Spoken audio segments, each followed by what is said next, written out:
సిగ్గుపడుతూ ఉంటాము. కొన్ని కొన్ని సార్లు హెసిటేట్ అవుతూ ఉంటాము. ఆలోచిస్తూ ఉంటాము. Hello everybody. అందరికీ నమస్కారం. Welcome to the special podcast. కొన్ని విషయాలు మన హెల్త్ రిలేటెడ్ మనం మాట్లాడడానికి, ఓపెన్గా అందరితో మాట్లాడడానికి కాస్త సిగ్గుపడుతూ, బిడియపడుతూ ఉంటాం.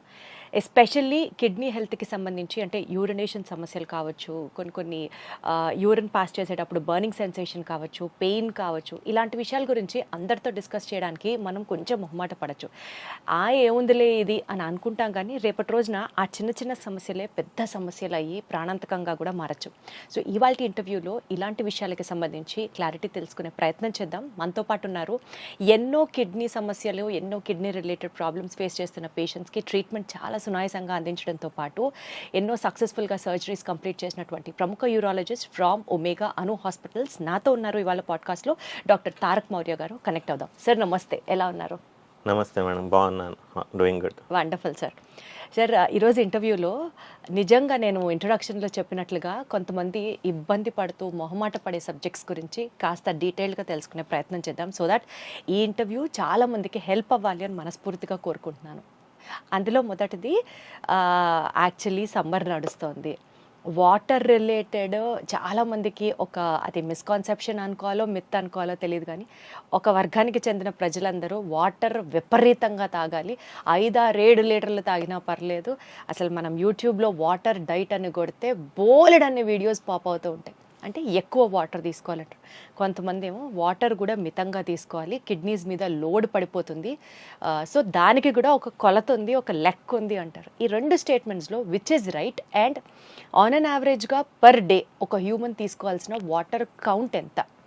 దీనికి ఖచ్చితంగా చెప్పాలంటే అసలు ఏ టెక్స్ట్ బుక్లోనూ ఏ స్టడీస్లోనూ ఒక పర్టికులర్గా ఒక మనిషి ఇన్ని వాటర్ పర్ డే తీసుకోవాలని ఎక్కడా లేదు. సో మనకేంటంటే న్యాచురల్గా బాడీకి మెకానిజమ్స్ ఉంటాయి. ఆకలి, మళ్ళీ థర్స్ట్ అనేవి న్యాచురల్గా driven from the body. So ఒక మనిషికి ఎంత దాహం వేస్తుందో అంత వాటర్ తీసుకుంటే సరిపోతుంది. బట్ ఫ్యూ కండిషన్స్లో మాత్రం మేము కొంచెం అడిక్వేట్గా వాటర్ తీసుకోండి అని చెప్తాం. That is to maintain a good urine output. ఒక రోజుకి ఒక 2-2.5 లీటర్లు యూరిన్ అవుట్పుట్ మెయింటైన్ చేయగలిగితే కిడ్నీ స్టోన్స్తో బాధపడే వాళ్ళు కానీ, కిడ్నీ స్టోన్స్ తరచూ వచ్చే వాళ్ళకి కానీ కొంచెం బెటర్గా ఉంటుంది. అంతేగాని ఇన్ని లీటర్లు వాటర్ ఒక మనిషి తీసుకోవాలి అనడానికి అస్సలు లేదు. మనం ఎంత వాటర్ తీసుకోవాలనేది మన యాక్టివిటీ, మనకి ఎంత చెమట పడుతోంది అది డిసైడ్ చేస్తుంది. సో మన మనిషికి ఎంత యాక్టివిటీ ఉంటుందో దానికి సంబంధించిన అంత వాటర్ తీసుకుంటే సపోజ్ ఇంట్లో ఉన్నారు, వాళ్ళకి అసలు స్వెట్ రాదు, కరెక్ట్, పెద్దగా ఏం కష్టపడరు, వాళ్ళకి ఏమైనా లెక్క ఉంటుందా? వాళ్ళకి లెక్క ఉండదు. మామూలు వాళ్ళకన్నా వాళ్ళకి ఎక్కువ వాటర్ అవసరం లేదు. సో ఇప్పుడు యూజువల్గా సాఫ్ట్వేర్ ఎంప్లాయీస్ ఇలా ఉంటారు, రోజంతా ఏసీ రూమ్లోనే కూర్చుంటారు. సో వాళ్ళకి రోజు మొత్తంలో చూస్తే ఒక 200 ml 300 ml స్వెట్ కూడా పట్టదు. సో అలాంటి వాళ్ళు కూడా మనకి 3-4 లీటర్స్ తీసుకోవడం అనేది ఇట్స్ నాట్ కరెక్ట్. అనవసరంగా ఎక్కువ నీళ్లు తీసుకుని ఎక్కువసార్లు యూరిన్కి వెళ్ళి ఏదో ప్రాబ్లం ఉంది అని భయపడుతూ ఉంటారు. సార్, ఇప్పుడు ఎక్కువ వాటర్ తీసుకోవడం వల్ల నిజంగానే కిడ్నీస్ మీద లోడ్ పడుతుందా? Is that statement right? అంటే కొంచెం ఏజ్ వరకు ఓకే అండి, బట్ కొన్ని కండిషన్స్ ఉంటాయి. వాళ్ళకి underlying heart conditions, kidney conditions ఉంటే లోడ్ ఎక్కువ అయ్యేసరికి బాడీ ఎక్కువ వాటర్ని బయటకి ఎక్స్క్రీట్ చేయలేదన్నమాట. అలాంటప్పుడు బాడీ పైన ఎక్కువ లోడ్ పడి డ్యామేజ్ జరగడానికి అవకాశం ఉంటుంది. కంటిన్యూస్గా ఎక్కువ వాటర్ తీసుకునే వాళ్ళు కూడా ఏంటంటే రాత్రిపూట కూడా ఎక్కువసార్లు నిద్రలేసి మరీ నీళ్లు తాగుతుంటారు. సో ఎక్కువసార్లు నిద్రలేస్తారు, నిద్ర కూడా సరిగ్గా పట్టదు. సో హెల్తీ స్లీప్ కూడా ఉండదు. దీనివల్ల వాళ్ళ యాక్టివిటీ, వాళ్ళ పెర్ఫార్మెన్స్ నెక్స్ట్ డేకి ఎఫెక్ట్ పడుతుంది. సో బేసికల్గా రాత్రి 8 దాటాక ఎక్కువ వాటర్ తీసుకోవద్దని ఇట్లా కొంతమంది చెప్తూ ఉంటారు. అది మెయింటైన్ చేయడం రైటే అంటారు? అయితే ఖచ్చితంగా రైట్ అండి. ఎందుకంటే ఒక ఏజ్ దాటాక, ఒక 50 years దాటాక పర్టికులర్గా మగవాళ్ళల్లో రాత్రిపూట ఎక్కువ సార్లు నిద్రలేస్తుంటారు యూరిన్కి వెళ్ళడానికి. సో అది ప్రాస్టేట్కి సంబంధించి ఏమన్నా ఇబ్బంది ఉన్నా సరే, లేదంటే మూత్రాశయానికి సంబంధించి కొంచెం చేంజెస్ అనేవి వస్తాయి వయసు రీత్యా. సో ఒకసారి లేవడం అనేది కరెక్టే, పర్వాలేదు. కానీ కొన్ని కండిషన్స్లో maybe 2 times is acceptable. But 2 సార్లు కన్నా ఎక్కువ లేస్తున్నారు నిద్ర అంటే అది మాత్రము వీ నీడ్ టు ఎవాల్యుయేట్ ఏంటి ప్రాబ్లం ఉంది అనేది. ఇలాంటి వాళ్ళల్లో మెయిన్గా మనము బిహేవియరల్గా చేంజెస్ చెప్తాం. ఎర్లీ డిన్నరు, ఎర్లీగా మనము ట్యాబ్లెట్స్ వేసుకునేది ఉంటుంది. సో 8 o'clock అంతా ట్యాబ్లెట్స్ వేసేసుకుని పడుకునే 2 hours ముందు ఏమీ నీళ్లు తీసుకోవద్దు. బిఫోర్ గోయింగ్ టు బెడ్ ఒకసారి కంప్లీట్గా యూరిన్ పాస్ చేసి పడుకోండి అని కూడా చెప్తాము. సో దీనివల్ల ఏంటంటే పడుకునే టైంకి బ్లాడర్ ఎంటీగా ఉంటుంది, వాళ్ళు ఎక్కువసార్లు లేవడానికి అవకాశం ఉండదు. కానీ సార్ అసలు ఈ కండిషన్ గురించి మాట్లాడితే అంటే యంగ్స్టర్స్ పక్కన పెట్టేస్తే ఫ్యామిలీస్లో కూడా చూస్తూ ఉంటాం కదా, ఒక ఏజ్ దాటిన వాళ్ళు especially senior citizens maybe some 60+ or 70+. మా నాన్నమ్మ గారు అయితే ప్రతిరోజు ఇదే కంప్లైంట్, నైట్స్ లేవాలి నేను తప్పకుండా ఎంత వాటర్ తక్కువ తీసుకున్నా సరే అని. ఏమంటారు సార్, ఎస్పెషల్లీ యూరిన్ అనేది డే టైం పాస్ చేస్తాం, నైట్ టైం పాస్ చేస్తాం అని అనుకుంటే ఓన్లీ నైట్ టైం పాస్ చేసేదాన్ని అదేదో పెద్ద ఒక జబ్బులాగా, what do we coin it as? ఆ కండిషన్ ఏమంటారు?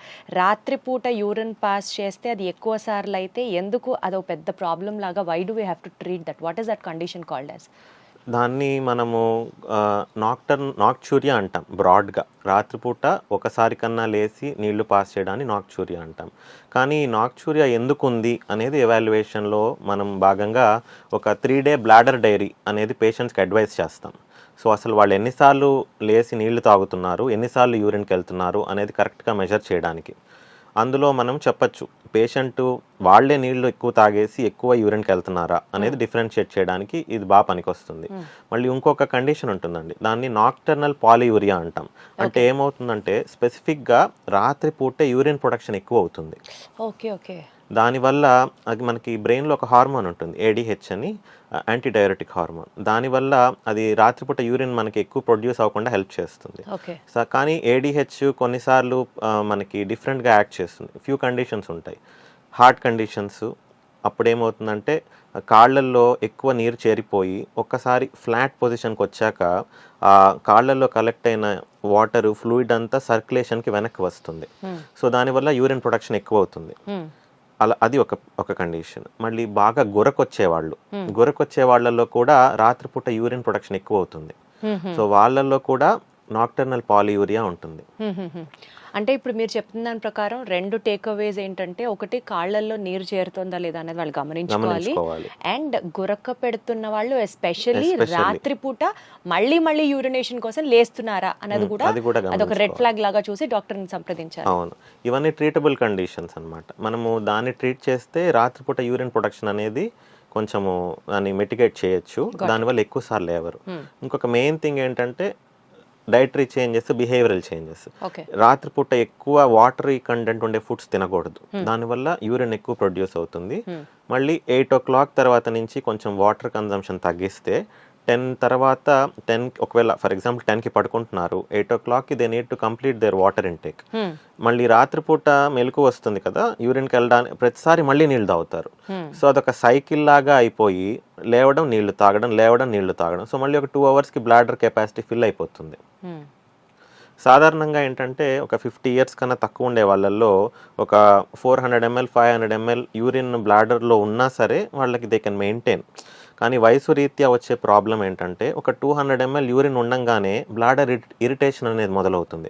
200 ml యూరిన్ రాగానే మళ్ళీ వెళ్ళాలి అనిపిస్తుంది. Because that is due to age related long term conditions, మనకి lifestyle condition like diabetes ఇలా ఉండే వాళ్ళల్లో ఇది ఎక్కువ చూస్తుంటాం. సో యూజువల్గా డయాబెటిక్ కండిషన్లో ఒకసారి వెళ్తే నైట్ మొత్తంలో దట్స్ ఫైన్ అంటున్నారు. ఫైన్ అండి, up to 2 times also we can consider normal. కానీ మోర్ దాన్ 2 times వెళ్తున్నారు, వాళ్ళ నిద్ర డిస్టర్బ్ అవుతోంది దీనివల్ల అనుకుంటే దట్ ఈస్ నాట్ నార్మల్. ఒకసారి యూరాలజిస్ట్ని కన్సల్ట్ అయితే ఎలాంటి ఎవాల్యుయేషన్ చేసి వాళ్ళకి బెటర్ చేయొచ్చు. రాత్రిపూట ఖచ్చితంగా అన్నిసార్లు లేవకుండా యూరాలజిస్ట్ కెన్ హెల్ప్ దెమ్. అవును, ఒకసారి లేచి యూరిన్ పాస్ చేసిన వెంటనే ఇంకా నాకు నిద్ర పట్టట్లేదు అని చెప్పి మొత్తం సైకిల్ డిస్టర్బ్ అయ్యే బదులు they can go and happily consult urologist. అది ఒక్కసారి అయినా సరే it's better to see a doctor. అవునండి, కరెక్ట్. Got it. సార్, ఇప్పుడు యూరిన్ పాస్ చేసేటప్పుడు కొంతమందికి అంటే holding capacity person to person vary అవుతుందేమో తెలియదు, కానీ బట్ పోస్ట్ ప్రెగ్నెన్సీ కానీ లేకపోతే ఏజ్ రిలేటెడ్ కానీ కొంతమంది 1-2 drops యూరిన్ వాళ్ళకి తెలియకుండానే పాస్ చేసేస్తూ ఉంటారు అని చెప్తూ ఉంటారు. అసలు ఈ కండిషన్ ఎందుకు వస్తుందండి? అండ్ యూట్యూబ్లో అయితే బోల్డ్ ఈ ఎక్సర్సైజెస్ చేయండి, యూరినరీ ట్రాక్ట్ కొంచెం టైట్ అవుతుంది so that you can prevent this అంటారు. అదే ఆల్ రియలీ ట్రూ? అదే really possible? They are partly true అండి. సో మీరు చెప్పిన కండిషన్ పేరు urinary incontinence. So urinary incontinence అనేది మనము బ్రాడ్గా చూస్తే 2 రకాలుగా చెప్పచ్చు. ఒకటేమో స్ట్రెస్ ఇన్కాంటినెన్స్, అంటే మనకి ఇంట్రో అబ్డామినల్గా కొంచెం ప్రెషర్ ఎక్కువైనప్పుడు, అంటే నార్మల్ అప్పుడు వాళ్ళకి ఏం లీక్ అవ్వదండి, బాగానే ఉంటారు. కానీ సడన్గా మాట్లాడుతూ నవ్వినప్పుడు, సడన్గా దగ్గినప్పుడు, తుమ్మినప్పుడు మనకి ప్రెషర్ పెరగడం వల్ల యూరిన్ లీక్ అవ్వడం అనేది గమనిస్తాం. అది నార్మలేనా అసలు? అది నార్మల్ కాదు. ఓ. కానీ అది ఎందువలన వస్తుంది అంటే మన పెల్విక్ ఫ్లోర్, యూజువల్లీ మోస్ట్లీ ఫీమేల్స్లోనే చూస్తాం ఈ కండిషన్. మల్టిపుల్ డెలివరీస్ అవ్వడం, లేదంటే ఏదైనా పెల్విక్ సర్జరీస్ అవ్వడం, లేదంటే హిస్టరెక్టమీస్, ఎక్కువ యూట్రస్ తీసేసి ఆపరేషన్ చేశాక ఇలా లీకేజ్ సమస్య ఎక్కువ చూస్తుంటాం. అది విధంగా మనం క్వాంటిఫై చేయొచ్చు అనమాట, ఎంత బ్యాడ్గా ఉంది వాళ్ళ సిచ్యువేషన్ అనేది. సో కొంచెం లీక్ అవుతోందా, లేదు ప్యాడ్ పెట్టుకొని తిరగాల్సిన అవసరం ఉంటుందా, రోజుకి 2-3 ప్యాడ్లు మార్చేస్తున్నారా లీక్ అవ్వడం వల్ల అనేది ఇంపార్టెంట్. సో సివియారిటీని బట్టి మనం ట్రీట్మెంట్ చేస్తాం. ఇప్పుడు ఫ్యూ డ్రాప్స్ లీక్ అవుతున్నాయి అంటే వాళ్ళకి ఫస్ట్ మనం బేస్ లైన్ చెప్పేది ఏంటి అంటే పెల్విక్ ఫ్లోర్ మజిల్ ట్రైనింగ్. మీరు చెప్పినట్లు ఇందాక యూట్యూబ్లో చాలా ఉంటున్నాయి. సో కెగెల్ ఎక్సర్సైజెస్, మళ్ళీ పెల్విక్ ఫ్లోర్ ట్రైనింగ్, ఫిక్స్డ్గా ఒక రెజిమెంట్స్ ఉంటాయి మనకి. అది చేయడం వల్ల పెల్విక్ మస్కులేచర్ అనేది టోన్ పెరిగి మనకి కొంచెం కంట్రోల్ బెటర్గా హెల్ప్ చేస్తుంది. బట్ ఎక్కువ ప్యాడ్స్ పెట్టుకోవాల్సి వస్తుంది, బయటికి వెళ్ళలేకపోతున్నారు, వెళ్తే స్మెల్ వస్తుంది, ఇబ్బంది పడుతున్నారు. Once it becomes a social stigma. అలా అయినప్పుడు మాత్రం దే డెఫినెట్లీ నీడ్ హెల్ప్ అండి. మనము స్లింగ్ సర్జరీస్ అని చేస్తాము. సో 2 టైప్స్ ఉంటాయి. అందులో స్లింగ్ సర్జరీస్ ద్వారా we can give very good results. అది చిన్న సర్జరీ అయినా సార్, లేకపోతే మేజర్ ఆపరేషన్ అంటారా దాన్ని? It is not a very major surgery అండి. It can be done only 1 day admission అలా అవసరం అవుతుంది. But it's very safe and it's very much doable. అది చేసుకున్నాక we can restore a women's confidence. మళ్ళీ వాళ్ళకి ఫ్రీడమ్ అనేది వస్తుంది. అది చాలా హ్యాపీగా ఫీల్ అవుతారు. అసలు ఎందుకు వస్తుందండి ఆ కండిషన్? అసలు రిపీటెడ్ డెలివరీస్ ఒకటి మెయిన్ కండిషన్. అది యాక్చువల్లీ ఇంకా పాత రోజుల్లో ఎక్కువ ఉండేది. హోమ్ డెలివరీస్ ఎక్కువ ఉండేటప్పుడు ఏంటంటే లేబర్ అనేది ఎక్కువ టైం జరిగి అది ప్రాబ్లం అవ్వడం వల్ల పెల్విక్ మజిల్స్ బాగా ల్యాక్స్ అయిపోతాయి. అదొకటి. మళ్ళీ ఏజ్ రిలేటెడ్గా కూడా there will be some deficiency of hormones విమెన్లో. పోస్ట్ మెనోపాస్ ఈస్ట్రోజన్ మనకి కొంచెం తగ్గుతుంది, దానివల్ల కూడా వస్తుంది. మళ్ళీ నేను చెప్పినట్లు హిస్టరెక్టమీస్, ఏదైనా యూట్రైన్ సర్జరీస్, పెల్విక్ సర్జరీస్ జరిగాక కూడా ఇలా లీకేజ్ సమస్యలు అనేది చూస్తుంటాం. ఇందులో స్ట్రెస్ ఇన్కాంటినెన్స్ కాకుండా ఇంకొక రకమైనది ఏంటంటే ఇట్ ఈస్ మెడికల్లీ ట్రీటబుల్ అండి. అది అర్జిన్ కాంటినెన్స్ అంటాం. అర్జిన్ కాంటినెన్స్ అంటే ఏంటంటే ఇప్పుడు యూరిన్ వెళ్ళాలి అనే ఫీలింగ్ వస్తుంది, బట్ బాత్రూమ్ టాయిలెట్ వరకు వెళ్ళేలోపు ఆపుకోలేరు.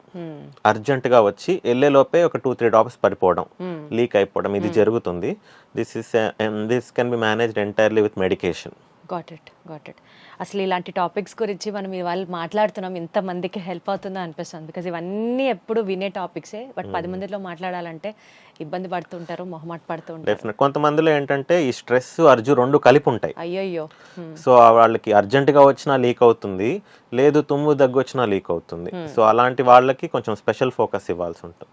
Got it sir. ఇప్పుడు ఈ యూరినరీ ట్రాక్ట్ ఇన్ఫెక్షన్స్ గురించి మాట్లాడితే ఫ్రీక్వెంట్గా యూరిన్ ఇన్ఫెక్షన్స్ ఎందుకు వస్తాయండి? Just because they don't drink proper వాటరా, లేకపోతే దే డోంట్ మెయింటైన్ దట్ హైజీనా? ఎలా చూడాలి దీన్ని? ఎక్కడో విన్నాను, I don't know if it is right or wrong, ఎక్కువ సార్లు యూరిన్ ఇన్ఫెక్షన్స్ వస్తున్నాయి అని అంటే that person is prone to become a diabetic అని విన్నాను. Is that true? It can be both ways. ఒకవేళ ఆల్రెడీ ఇన్హెరెంట్గా కొంచెం గ్లూకోజ్ మెటబాలిజము, మనకి గ్లైసెమిక్ ఇండెక్స్ సరిగ్గా మెయింటైన్ చేయట్లేదు అనుకుంటే కూడా వాళ్ళకి రికరెంట్ యూరినరీ ఇన్ఫెక్షన్స్ రావడానికి అవకాశం ఉంటుంది. So it's a matter of about మన ఇమ్యూనిటీ ఎలా ఉంది అనేది కూడా దాని గురించి చెప్పచ్చు అనమాట. సో రికరెంట్గా యూరిన్ ఇన్ఫెక్షన్స్ వస్తున్నాయి అంటే దానికి మల్టిపుల్ ఫ్యాక్టర్స్ ఉంటాయండి. ఇప్పుడు one of the main things ఏంటంటే జెనేటల్ హైజీన్, అది ప్రాపర్గా మెయింటైన్ చేసుకోకపోవడం అనేది ఒక ఫ్యాక్టర్. మళ్ళీ కొంతమందిలో ఏంటంటే సెక్షువల్ యాక్టివిటీ తర్వాత ఇమీడియట్గా యూరిన్ ఇన్ఫెక్షన్ వస్తుంది. అలాంటి వాళ్ళు కూడా గమనించుకోవాలి ఎందువలన వస్తుంది అనేది. నెక్స్ట్ పబ్లిక్ రెస్ట్ రూమ్స్ ఎక్కువ యాక్సెస్ చేస్తారు, వాళ్ళల్లో ఇలా వస్తుంది. కానీ మోస్ట్ కామన్గా మనం చూసేది ఏంటంటే టువర్డ్స్ దేర్ 40s 50s ఎక్కువ స్టార్ట్ అవుతాయి. ఆ టైంలో ఏమవుతుందంటే స్లోగా ప్రీ మెనోపాజల్ స్టేజ్, మెనోపాజల్ స్టేజ్కి వచ్చినప్పుడు there will be a deficiency of oestrogen. దానివల్ల ఏంటంటే they experience slight vaginal dryness. దీనివల్ల ఏమవుతుందంటే ఒక micro tears in the vagina and abruptions they can be triggered by sexual activity అలాగా అయినప్పుడు ఫ్రీక్వెంట్గా యూరిన్ ఇన్ఫెక్షన్స్ రావడం అనేది చూస్తుంటాం. ఒకసారి రావడం అనేది కామనే అండి, but it is a recurrent థింగా అనేది మెయిన్ ఇంపార్టెంట్ థింగ్. అంటే సంవత్సరంలో 3 సార్లు కన్నా ఎక్కువ వచ్చినా 6 నెలల్లో 2 సార్లు కన్నా ఎక్కువ వచ్చినా we coin it as recurrent urinary tract infection అని. అలాంటి వాళ్ళలో we need to evaluate what is the problem అనేది. అంటే అది చాలా పెద్ద సీరియస్ కన్సర్న్ లాగా సీరియస్ కన్సర్న్ అంటే it's not a life threatening condition, but కంటిన్యూస్గా వాళ్ళ క్వాలిటీ ఆఫ్ లైఫ్ ఎఫెక్ట్ అవుతుంది ఫ్రీక్వెంట్ యూటీఐస్ వల్ల. సో బేసిక్ జాగ్రత్తలు తీసుకోవడం అండి. అంటే పబ్లిక్ రెస్ట్ రూమ్స్ వాడినప్పుడు మనకి ఈ మధ్య బ్లింకిట్, జెప్టోలో కూడా హ్యాండ్ శానిటైజర్ స్ప్రేస్ వచ్చేస్తున్నాయి. సో ఒక పబ్లిక్ రెస్ట్ రూమ్ వాడుతున్నారు అన్నప్పుడు టాయిలెట్ సీట్ పైన మొత్తం శానిటైజర్ స్ప్రే కొట్టి కూర్చోమని నేను చెప్తాను. మళ్ళీ డ్రింకింగ్ అడిక్వేట్ వాటర్ మరీ తక్కువ కాకుండా, ఇప్పుడు యూటీఐస్ ప్రోన్ ఉండేవాళ్ళు they can maintain a healthy urine output of 1.5 to 2 liters per day. అంటే వాటర్ ఎంత తాగుతున్నారనేది ముఖ్యం కాదు, యూరిన్ అవుట్పుట్ ఒక 1.5 to 2 liters వస్తే we can prevent some of the UTIs at least. కొంతమంది మరీ తక్కువ తాగుతారు, దానివల్ల కూడా ప్రెసిపిటేట్ అవుతుంది. సెక్షువల్ యాక్టివిటీ, ఇప్పుడు ఇంటర్ కోర్స్ అయ్యింది, నెక్స్ట్ డే నుంచి నాకు బర్నింగ్గా ఉంది, ఇబ్బందిగా ఉంది అని చెప్తుంటారు. అది వాళ్ళల్లో ఏంటంటే ఇంటర్ కోర్స్ అయ్యాక ప్రాపర్గా జెనైటల్ ఏరియాని వాష్ చేసుకోవడం, మళ్ళీ ఇంటర్ కోర్స్ ముందు తర్వాత యూరిన్ పాస్ చేయాలి. అప్పుడు రెసిడ్యువల్గా ఏమైనా బ్యాక్టీరియా అక్కడ డిపాజిట్ అయినా అవి వెళ్ళిపోతాయి, ఫ్లష్డ్ అవుట్. ఎగ్జాక్ట్లీ. సో అది చాలామంది చెయ్యరు. దానివల్ల ఫస్ట్ టైం ఎన్కౌంటర్ అయినప్పుడు sexual activity they experience UTIs. దీనికి ఒక టర్మ్ కూడా ఉంది, it is called honeymoon cystitis. So first time intercourse అయిన వెంటనే they get UTIs. So sexual activity related UTIs are very much preventable, ఇవన్నీ చిన్న చిన్న జాగ్రత్తలు తీసుకుంటే. అసలు UTIs can be prevented by taking adequate amount of water అన్నది నాకు అది చాలా ఆశ్చర్యంగా అనిపిస్తుంది. అట్లీస్ట్ వాటర్ సరిగ్గా తాగితే యూటీఐస్ని ప్రివెంట్ చేయగలవు అంటే నథింగ్ మోర్ దెన్ దట్. అంటే బేసిక్ బ్యారియర్ మనము ఫ్లష్ చేస్తాం కాబట్టి కొంచెం, కాకపోతే కొంతమందిలో ఏంటంటే యూరిన్ ఇన్ఫెక్షన్స్ వచ్చే స్వభావం ఎక్కువ ఉంటుంది. అది కూడా ఉంటుంది. దే ఆర్ మోర్ ప్రోన్ అనమాట because of their genotype and phenotype ఆ బాడీలో ఉండేది. అలాంటి వాళ్ళల్లో ఇంకొంచెం జాగ్రత్తగా ఉండాల్సిన అవసరం ఉంటుంది. సో ఒక సంవత్సరానికి 3 సార్ల కంటే ఎక్కువ వచ్చినా కూడా అండ్ 6 నెలల్లో 2 సార్ల కంటే ఎక్కువ UTI called definition for a recurrent urinary tract infection. అలాంటి వాళ్ళకి కొంచెం ఎవాల్యుయేట్ చేయాలండి. అంటే ఏంటి ప్రాబ్లము, మూత్రాశయం లోపల అంటే ఫ్రీక్వెంట్గా రావడానికి కిడ్నీలో స్టోన్స్ ఉన్నా ఫ్రీక్వెంట్గా వస్తుంది. మళ్ళీ ఏదైనా ఫారిన్ బాడీ ఉన్నా బ్లాడర్లో కానీ ఇలా మళ్ళీ ఫ్రీక్వెంట్గా వస్తుంది. కొంతమంది ఇంట్రాయూట్రైన్ కాంట్రాసెప్టివ్ డివైసెస్ పెట్టుకుంటారు. అలాంటి వాళ్ళల్లో ఇది కూడా ఒకసారి ఇవాల్యుయేట్ చేసుకోవాలి ఫ్రీక్వెంట్గా వస్తుంది అంటే. Got it. సార్, ఇప్పుడు ఎంత వాటర్ తాగుతున్నా సరే కొంతమంది యూరిన్ పాస్ చేసేటప్పుడు బర్నింగ్ సెన్సేషన్ అని చెప్తుంటారు. అసలు అది ఎందుకు వస్తుంది ఆ బర్నింగ్ సెన్సేషన్? బర్నింగ్ సెన్సేషన్ అనేది మోస్ట్ కామన్ కాజ్ ఏమైనా ఇన్ఫెక్షన్ ఉన్నా వస్తుందండి. Infection mostly it is a symptom. అంటే దాని అర్థం ఏంటంటే బాడీలో ఎక్కడో ఏదో ఇన్ఫ్లమేషన్ జరుగుతోంది అని. ఆ ఇన్ఫ్లమేషన్ అంటే ఒక రకమైన ప్రాసెస్, ఒక బాడీలో జరిగే ప్రాసెస్ని ఇన్ఫ్లమేషన్ అంటాము.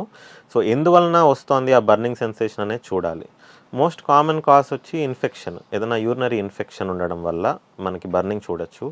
లేదు స్టోన్ డిసీజ్, స్టోన్స్ లోపల ఉన్నా సరే మనకి కొన్నిసార్లు బర్నింగ్ సెన్సేషను ఇది గమనిస్తాం.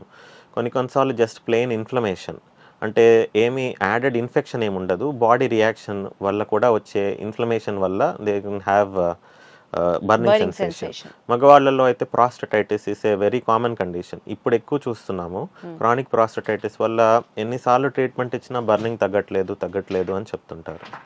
సో ఇందాక మీరు అన్నట్లు 2 కండిషన్స్లో ఫ్రీక్వెంట్గా యూటీఐస్ వస్తున్నాయన్నా లేదా ఈ బర్నింగ్ సెన్సేషన్ కన్నా కిడ్నీ స్టోన్స్ ప్రాబ్లం అవ్వచ్చు అని చెప్తున్నారు. అసలు ఏంటి సార్ ఆ కిడ్నీలో స్టోన్ ఫార్మేషన్ ఎందుకు జరుగుతుంది అండ్ ఈ కిడ్నీలో స్టోన్ వచ్చింది అన్నది how do we come to know?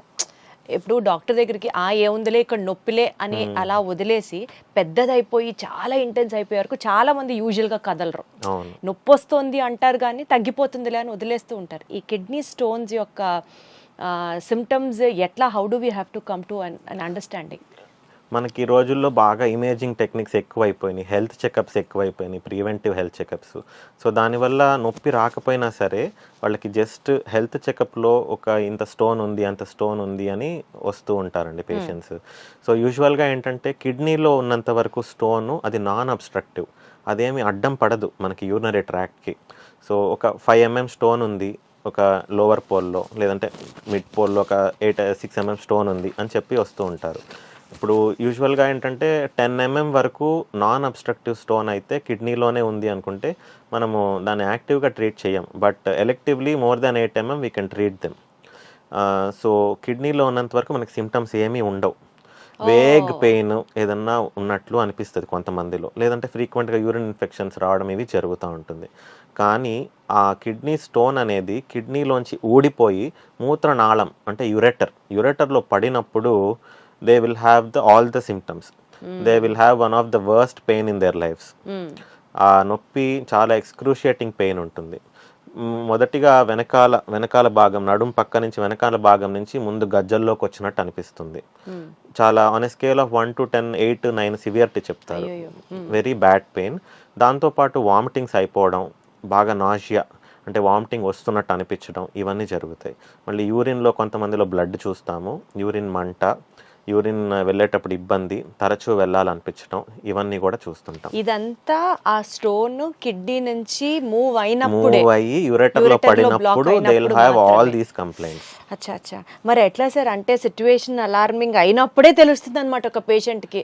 దురదృష్టవశాత్తు వాళ్ళు ఏ హెల్త్ చెకప్ చేయించుకోలేదు అనుకున్నప్పుడు యురెటర్లో ఉన్నప్పుడే తెలుస్తుంది.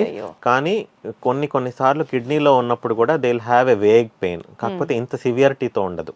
ఆ వేగ్ పెయిన్ ని యూజువల్ గా నెగ్లెక్ట్ చేస్తారు. సో ప్రివెంటివ్ హెల్త్ చెకప్స్ అనేది ఈ కండిషన్స్ కి చాలా బాగా పనికొస్తాయి. సో ఎలాగో స్టోన్ సైజ్ పెరిగిపోతూ ఉంటే క్రమక్రమంగా ఎవెన్చువల్లీ అది స్టోన్ మొత్తం కిడ్నీ మొత్తం ఆక్యుపై చేసి ఓవర్ ది పీరియడ్ ఆ కిడ్నీ ఫంక్షన్ అనేది పోతుందన్నమాట. So they are going to lose the kidney అలా వదిలేస్తే, అయ్యో ఆ స్టోన్ పెరిగిపోయి. సరే, ఇప్పుడు ఆ స్టోన్ ఫార్మేషన్ టెండెన్సీ ఉన్న పేషెంట్స్ లో మళ్ళీ కూడా స్టోన్స్ ఫామ్ అయ్యే ఆస్కారం ఉంటుందా? డెఫినెట్గా అండి. According to long term studies మనకి ఏం చెప్తున్నాయంటే, ఒకసారి స్టోన్ ఫామ్ చేస్తే ఆ పర్సన్ ఆ నెక్స్ట్ 5 yearsలో ఇంకొక స్టోన్ ఫామ్ చేయడానికి అవకాశం 50%. సో ఒకసారి స్టోన్ ఫామ్ అదే కిడ్నీలోనా, ఏ కిడ్నీలో అయినా? 2 కిడ్నీలోనూ అవ్వచ్చు. అదే కిడ్నీలో మోర్ పాసిబిలిటీ అది. సో వాళ్ళు ఎక్కువగా జాగ్రత్తలు తీసుకోవాల్సిన అవసరం ఉంటుందండి. తరచూ ఫామ్ చేసేవాళ్ళు, వాళ్ళని రికరెంట్ స్టోన్ ఫార్మర్స్ అంటాము. సో ఎలాంటి జాగ్రత్తలు అంటే, మినిమం ఫస్ట్ వాళ్ళ సైడ్ నుంచి వాళ్ళు చేయగలిగింది ఉంటాయి కదా. డైట్లో చేంజెస్, ఎక్కువ వాటర్ తీసుకోవాలి. ఎక్కువ వాటర్ అంటే adequate urine output 2 to 2.5 liters urine రావాలి. అలా మెయింటైన్ చేసుకోగలిగితే వాళ్ళకి స్టోన్ ఫార్మేషన్ అనేది తగ్గుతుంది. మళ్ళీ ఇంకొక మెయిన్ థింగ్ ఏంటంటే ఉప్పు. మనం ఎంత ఉప్పు తీసుకుంటున్నాం, if they restrict to less than 5 grams per day, వాళ్ళకి స్టోన్ ఫార్మేషన్ రేట్ అనేది బాగా తగ్గుతుందండి. ఎందుకంటే మనం తీసుకునే ఉప్పులో బేసిక్గా ఉప్పు అనేది sodium chloride, NaCl. So sodium ఎక్కువ తీసుకుంటున్నప్పుడు కాల్షియము మనకి సోడియము అబ్జార్ప్షన్ అనేది లింక్ అయి ఉంటుంది. సో ఉప్పు ఎక్కువ తీసుకున్నప్పుడు ఏంటంటే కాల్షియం అనేది ఎక్కువ వెళ్ళిపోతుంది యూరిన్లో, హైపర్ కాల్సియూరియా అంటాము. సో కాల్షియం యూరిన్లో ఎక్కువ రావడం వల్ల రాళ్ళు ఎక్కువ ఫామ్ అవుతాయి. మనకి మెజారిటీ ఆఫ్ ద స్టోన్స్ వచ్చేవి కాల్షియం స్టోన్స్. ఎగ్జాక్ట్లీ అదే అడగబోతుంది సార్ నెక్స్ట్. మన ఫుడ్ రిలేటెడ్ చాలా మిత్స్ ఉంటాయి కదా. ఇప్పుడు పాలకూరని టొమాటోతో కలిపి వండుకుంటే స్టోన్స్ వస్తాయి, ఎక్కువ పాల ప్రోడక్ట్స్ తీసుకున్నా సరే కాల్షియం డిపాజిట్స్, క్యాల్సైట్స్ వచ్చేస్తాయి, సో మనకి స్టోన్ ఫార్మేషన్ ఎక్కువ ఉంటుంది, ఇట్లా అంటారు. హౌ ఫార్ అది ఆల్ ది ట్రూ అండి? అవన్నీ పెద్ద మిత్స్ అండి. టమాటాతో కలిపి వండుకోవచ్చు. దానికి దీనికి ఎక్కువ సంబంధం ఉండదు. ఎందుకంటే అవి ఎందుకు చెప్తారంటే, టొమాటో, స్పినచ్ అంటే పాలకూర, they are rich in oxalates. So oxalates వరకు తిన్నంత మాత్రాన మీకు స్టోన్స్ ఏం ఫామ్ అవ్వవు. దాంతోపాటు మీరు చెప్పినట్లు ఎక్కువ ఉప్పు, ప్రాసెస్డ్ ఫుడ్స్ తినేయడం, తక్కువ వాటర్ తీసుకోవడం, ఇవన్నీ చేయడం వల్ల ప్రాబ్లమ్స్ వస్తాయి. మళ్ళీ పాల పదార్థాల వల్ల కూడా ఇబ్బంది ఉండదండి. అడిక్వేట్ గా కాల్షియం తీసుకోవాలి టు ప్రివెంట్ స్టోన్ ఫార్మేషన్. అవును, ఎందుకంటే మనం తీసుకునే ఆక్సలేట్, మనము అడిక్వేట్ గా కాల్షియం పాల పదార్థాలు తీసుకున్నప్పుడు ఏమవుతుందంటే ఆక్సలేట్ వల్ల స్టోన్స్ వస్తాయి. సో ఆ కాల్షియం ఆక్సలేట్ గట్లోనే కలిసిపోతాయి, ఒక కాంపౌండ్ ఫామ్ అయిపోయి మోషన్ ద్వారా వెళ్ళిపోతాయి, అబ్జార్బ్ అవ్వకుండా. సో అబ్జార్ప్షన్ అవ్వనప్పుడు రాళ్ళు రావు కదా, అది main thing. Got it. So హ్యాపీగా పాలకూర అండ్ టమాటా కలిపి వండుకోవచ్చు ఎవరికైతే ఫేవరెట్ అయితే. అది సీక్రెట్గా చేయాల్సిన అవసరం అయితే లేదు ఇంకా నుంచి. Got it sir. సార్, ఇప్పుడు ఈ ప్రాస్టేట్ గ్లాండ్ యొక్క సిగ్నిఫికెన్స్ ఏంటండి హెల్త్లో? ఎస్పెషల్లీ మగవాళ్ళలో ఎక్కువ మంది ఈ ప్రాస్టేట్ గ్లాండ్ ఎన్లార్జ్ అయిందను, ఇట్లా ఏదో ఒక సమస్యతో బాధపడుతుంటారు. Is that also age related and what is the actual significance of that gland? Prostate gland అనేది మెన్లో స్పెసిఫిక్ అండి. మగవారిలో యూజువల్గా వీర్యం ప్రొడ్యూస్ చేస్తుందన్నమాట. సో సెమెన్ క్వాంటిటీలో అప్రాక్సిమేట్లీ 40% మనకి ప్రాస్టేట్ నుంచి వస్తుంది. అండ్ ఏజ్ రిలేటెడ్గా 50 years పైబడిన వాళ్ళల్లో ఏజ్ రిలేటెడ్ ప్రాస్టేట్ ఎన్లార్జ్మెంట్ అనేది very common. And it is a natural process. వాళ్ళ లైఫ్ స్టైల్ అంటే లైఫ్కి ఒక ఎలా అంటే 50 years పైబడిన వాళ్ళల్లో ప్రాస్టేట్ గ్లాండ్ ఎన్లార్జ్మెంట్ అనేది న్యాచురల్గా జరిగే న్యాచురల్ ప్రాసెస్. కానీ ప్రాస్టేట్ గ్లాండ్ ఎంత ఎన్లార్జ్ అయ్యింది అనేది ముఖ్యం కాదండి. అంటే ఎన్లార్జ్ అయిన అందరిలో సిమ్టమ్స్ ఉండవు, ఎన్లార్జ్ అవ్వని అందరి వాళ్ళలో సిమ్టమ్స్ లేకుండా ఉండవు. అదొకటి ఇంపార్టెంట్. అంటే అది కూడా మనకి బాగా ముదిరే వరకు ఆ ప్రాబ్లం కూడా బయటపడదు. అది కూడా కాదు, they will have subtle differences అన్నమాట. కొంచెము యూరిన్ వచ్చేటప్పుడు, మూత్రం వచ్చేటప్పుడు ఫోర్స్ తగ్గింది, అంత ముందు వచ్చినంత స్పీడ్గా రావట్లేదు, మళ్ళీ వెళ్దాము అని వెళ్తారు కానీ ఒక 10 seconds వరకు స్టార్ట్ అవ్వవు, దాని హెసిటెన్సీ అంటాం. ఆ ప్రాబ్లం రావడం, కొంచెం యూరిన్ వెళ్ళాలంటే లైట్గా స్ట్రెయిన్ చేయడం, ముక్కాల్సి రావడము, ఇవన్నీ సిమ్టమ్స్ ఉంటాయన్నమాట రిలేటెడ్ టు ప్రాస్టేట్. సో అవి కూడా ఏజ్ రిలేటెడ్ ఉంటాయి. కాకపోతే గ్లాండ్ సైజ్ పెరిగే కొద్దీ ఆ సిమ్టమ్స్ అనేవి ఇంకా ఎక్కువ తెలుస్తాయి. కానీ కొంతమందిలో మామూలుగా అయితే మనకి ఏంటంటే అండి, అల్ట్రాసౌండ్ ప్రకారం ఒక మగవాళ్ళలో 40 years 50 years వాళ్ళల్లో ప్రాస్టేట్ అనేది నార్మల్ సైజులో ఉంటుంది. It will be around 12 to 18 20 cc ఉంటుంది. బట్ ఏజ్ రిలేటెడ్గా ప్రాస్టేట్ స్టార్ట్స్ గ్రోయింగ్ అనమాట. అది యూజువల్లీ బినైన్ ప్రాసెస్. 40 cc నుంచి 80 cc వరకు, లేదంటే ఇంకా కొంతమందిలో 120 cc వరకు పెరిగిపోతుంది. అది మూత్రనాళాన్ని కొంచెం నొక్కడం వల్ల అబ్స్ట్రక్షన్ అనేది వచ్చి ప్రాబ్లమ్స్ మొదలవుతాయి ఏజ్ రిలేటెడ్గా. అంటే సార్ ఇప్పుడు మనం మాట్లాడుకున్న చాలా టాపిక్స్లో majority of the issues are being seeing in the aged patients అనుకుంటే కిడ్నీ రిలేటెడ్ సమస్యలు ఏజ్డ్ వాళ్ళల్లో ఎక్కువ రావడానికి ఆస్కారం ఉంది. So they have to be much more attentive and careful అని అర్థమవుతుంది. అంటే రీజనరేటివ్ కెపాసిటీ కిడ్నీ ఎలా కాంబాట్ అవుతుంది అనేది కూడా ఇంపార్టెంట్ అండి. ఇప్పుడు యూజువల్గా పిల్లల్లో నుంచి పెద్దవాళ్ళలో ఎవరికైనా స్టోన్స్ రావచ్చు. కానీ పెద్దవాళ్ళలో స్టోన్స్ వచ్చినప్పుడు ఏంటంటే చిన్నపిల్లలు మామూలు ఒక 30-40 yearsలో ఉండే వాళ్ళు ఎదుర్కొన్నట్టు పెద్దవాళ్ళు ఎదుర్కోలేరు. కిడ్నీ స్టోన్ వాళ్ళకి అడ్డం పడినప్పుడు ఏంటంటే ఎక్స్ట్రా ఫ్యాక్టర్స్ ఉంటాయి. దాని కిడ్నీకి ఇన్ఫెక్షన్ అయిపోవడం, దానివల్ల ఇబ్బంది అవ్వడం, ఇవన్నీ ఎక్కువ జరుగుతాయి. సో కిడ్నీ స్టోన్స్ యంగ్ పేషెంట్స్లో they are more easily treatable, ఎక్కువ పెద్ద ప్రాబ్లం లేకుండా. ఏజ్ ఎక్కువ ఉండే వాళ్ళలో స్టోన్స్ వచ్చినప్పుడు ఏంటంటే యాడెడ్ ఫ్యాక్టర్స్ ఉంటాయి. వాళ్ళకి డయాబెటీస్ ఉండొచ్చు, దానివల్ల అబ్స్ట్రక్షన్ వల్ల కిడ్నీ ఇన్ఫెక్షన్ వచ్చేసి ఆ చీము అనేది పట్టేయడం, ఆ చీము బ్లడ్లో కలవడం, దాన్ని సెప్సిస్ అవ్వడం. సో ఇవన్నీ మనము ఇంకా ఎక్కువ ప్రాబ్లమాటిక్ అవుతుంది ఏజ్ పెరిగే కొద్దీ. కిడ్నీలో స్టోన్స్, వేరే కండిషన్స్ కూడా. సరే ఇప్పుడు ఆ కిడ్నీలో ఒకవేళ స్టోన్ ఫామ్ అయితే దాన్ని ఎలిమినేట్ చేయడానికి మనకి సర్జరీ ఒక్కటే ప్రొసీజరా? Depends on the size of the stone, ఒకటి మెయిన్ థింగ్. ఇంకొకటి లొకేషన్, మనకి ఎక్కడ ఉంది స్టోన్ అనేది. ఈ 2 ఫ్యాక్టర్స్ ట్రీట్మెంట్కి ఎక్కువ ఇంపార్టెన్స్ ప్లే చేస్తాయండి. సో యూజువల్గా ఏంటంటే according to all the literature 5 mm కన్నా తక్కువ ఉంది, అది యురేటర్లోనే పడింది, నొప్పి వస్తుంది, సో వాళ్ళలో మెడికల్ ఎక్స్పల్షన్ థెరపీ అనేది పెడతామన్నమాట. ఇప్పుడు ట్యాబ్లెట్ ఇస్తా ఏదైనా రాయి కరిగిపోతుందా అంటారు, అలాంటి ట్యాబ్లెట్లు లేవు. అంటే only very few types of stones like uric acid stones అనేవి ఒక్కటే కరుగుతాయి ట్యాబ్లెట్ల వల్ల. మనకి majority of the stones 90 to 95% calcium oxalate stones. ఇవన్నీ ఏంటంటే మనకి ట్యాబ్లెట్ల వల్ల కరగవు. సో ఏంటంటే 5 mm అలా ఉండే స్టోన్స్కి మనం వెళ్ళిపోవడానికి మనము మెడికల్ ఎక్స్పల్షన్ థెరపీ పెడతాం. యూజువల్గా కొన్నిసార్లు ఏంటంటే అప్ టు 10 mm కూడా వెళ్ళిపోవడానికి అవకాశాలు ఉంటాయి. బట్ ఒక 2 weeks we wait and see whether the stone is passing or not. అప్పటికీ పాస్ అవ్వకపోతే ఇంకా surgery will be the option. Okay okay. ఏదో ఎవరో చెప్తుంటే విన్నానండి, మీరు వాటర్ ఎక్కువ తాగండి ఆ స్టోన్ ఫ్లష్ అయిపోతుంది అని చెప్పారు. అన్నిటికీ వాటరే మందు. అందరిలో కరెక్ట్ కాదు, బట్ మెడికల్ ఎక్స్పల్షన్ థెరపీ ద్వారా మనం పంపించేటప్పుడు కొంచెం అడిక్వేట్గా తీసుకోండి వాటర్ అని చెప్తాం. ఓకే సరే, ఫోమీ యూరిన్ అంటే ఏంటండి?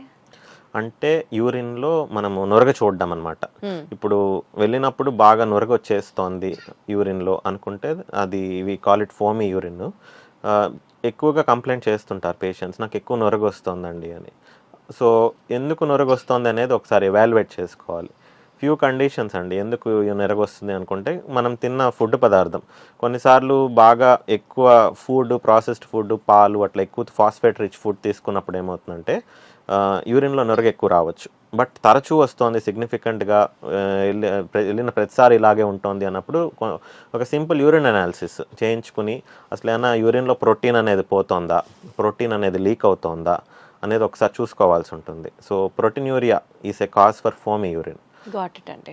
సో ప్రోటీన్యూరియా ఉంది అంటే దాని వెనకాల ఏదైనా కిడ్నీ సమస్య ఉండొచ్చండి. అంటే ప్రోటీన్ ఫుడ్ ఎక్కువ తింటున్నారని అర్థమా? కాదు, అది మన కిడ్నీ అనేది ఒక జల్లెడ సీవ్ లాగా అనమాట. సో మనకు తెలియకుండానే ఏమవుతుందంటే కిడ్నీ నుంచి లీక్ అయిపోతుంది ప్రోటీన్, బ్లడ్లో మన యూరిన్లో వెనక్కి వెళ్ళిపోవాల్సిన ప్రోటీన్ లీక్ అయిపోతుంది. దానివల్ల మనకి ఏదైనా కిడ్నీ సమస్యలు ఉన్నప్పుడు అలాంటి ప్రోటీన్యూరియా అనేది చూస్తుంటాం. మైక్రో ఆల్బుమినూరియా కరెక్ట్ అండి. సార్ మనం చాలా విషయాలు మాట్లాడుకున్నాం కాబట్టి ఒక పేషెంట్కి తన రెగ్యులర్ హెల్త్లో ఏ సిమ్టమ్స్ గనక if he or she notices it or red flags and ఇమీడియట్గా డాక్టర్ని ఎప్పుడు కలవాలి అండ్ ఓవరాల్గా కిడ్నీ హెల్త్ బాగుండాలి అని అంటే ఏం తినాలి, ఏం చేయాలి, దాంతో కంక్లూడ్ చేద్దాం సార్. డెఫినెట్గా అండి. మా ఇంపార్టెంట్ రెడ్ ఫ్లాగ్ సైన్స్ ఏంటంటే కొంచెం యూరిన్లో బ్లడ్ చూడడం. యూరిన్లో బ్లడ్ చూడడం అనేది one of the red flag sign. అసలు బ్లడ్ అనేది నార్మల్గా కనిపించదు, కనిపిస్తోంది అంటే అది ఏంటి ప్రాబ్లం అనేది రూల్ అవుట్ చేసుకోవాలి. చిన్న కాజ్ కూడా ఉండొచ్చు, జస్ట్ ఒక స్మాల్ ఇన్ఫెక్షన్ లేదంటే ఒక స్టోన్ ఉంది ఇన్ఫెక్షన్ రావచ్చు. కానీ సైలెంట్గా పెయిన్లెస్ హిమచూరియా అంటే బ్లడ్ వస్తోంది నొప్పి కూడా లేదు, మన మెయిన్ థింగ్ గుర్తుకు రావాల్సింది అంటే ఏదైనా క్యాన్సర్ ఉందా అని. యూరినరీ బ్లాడర్లో కానీ కిడ్నీలో కానీ క్యాన్సర్ ఉన్నప్పుడు ఇలా బ్లడ్ చూస్తాం, అది one of the silent red flag sign. మళ్ళీ తరచూ ఇన్ఫెక్షన్స్ రావడము అవన్నీ ఒకసారి చిన్న చిన్నవి we can find the root cause and treat them so that వాళ్ళ క్వాలిటీ ఆఫ్ లైఫ్ బెటర్గా ఉంటుంది.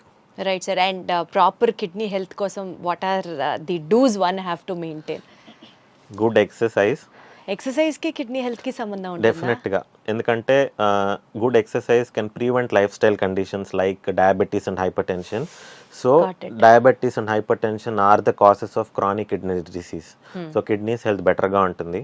అడిక్వేట్ హైడ్రేషన్, వాళ్ళకి ఎంత అవసరం హైడ్రేషన్ అంటే మళ్ళీ అది వాళ్ళకి ఎంత అవసరమో అంత మేరకు నీళ్లు తాగడం. సరే, ఇప్పుడు కొంతమందికి 1 లీటరే నీళ్లు సరిపోతాయని అనుకుంటారు రోజు మొత్తంలో, ఇస్ దట్ ఫైన్? సరిపోతాయండి. ఇప్పుడు బాగా కోల్డ్ క్లైమేట్లో ఉంటారు, ఇప్పుడు మన ఇండియాలో తీసుకుందాం ఏదైనా బాగా హిల్లీ ప్రదేశాలు, కాశ్మీర్లో ఎవరైనా ఉంటారు, వాళ్ళకి అసలు స్వెట్టే పట్టదు, వాళ్ళకి 1 లీటర్ కూడా సరిపోతుంది కదా. అవునా? వాటర్ రిమైండర్లు పెట్టుకొని మరి గంటకి గ్లాస్ తాగాలి, మినిమం అయినా 3 లీటర్లు తాగాలి అని చదువుకున్నాం కదా సార్ చిన్నప్పుడు క్లాస్ రూమ్స్ లో. అడిక్వేట్ వాటర్ సరిపోతుందండి వాళ్ళకి, వాళ్ళ ఫిజికల్ యాక్టివిటీ పట్టి వాళ్ళ స్వెట్ని పట్టి ఆ వాటర్ వాళ్ళకి సరిపోతాయి. Got it sir, thank you so much. చాలా విషయాలు మాట్లాడాం. సో ఎంత వాటర్ తగ్గాలి అనేది అది మీ పర్సనల్ చాయిస్ అండ్ మీ బాడీ డిమాండ్స్ని బట్టి మీకు తాగాలనిపించినప్పుడు తాగొచ్చు, కానీ ఇన్ని లీటర్లు తాగాలి అనేది బుక్స్లో ఎక్కడా లేదు. అండ్ ఎక్సర్సైజ్ చేయడం వల్ల కూడా కిడ్నీ హెల్త్ బాగుంటుంది. దీంతో పాటు సార్ చెప్పినట్లుగా రెడ్ ఫ్లాగ్స్ అనేవి మనం గమనించుకొని ఎప్పటికప్పుడు డాక్టర్ని సంప్రదించడం at the right time can save a life. Thank you so much sir. Thank you. Thank you. Wonderful talking to you.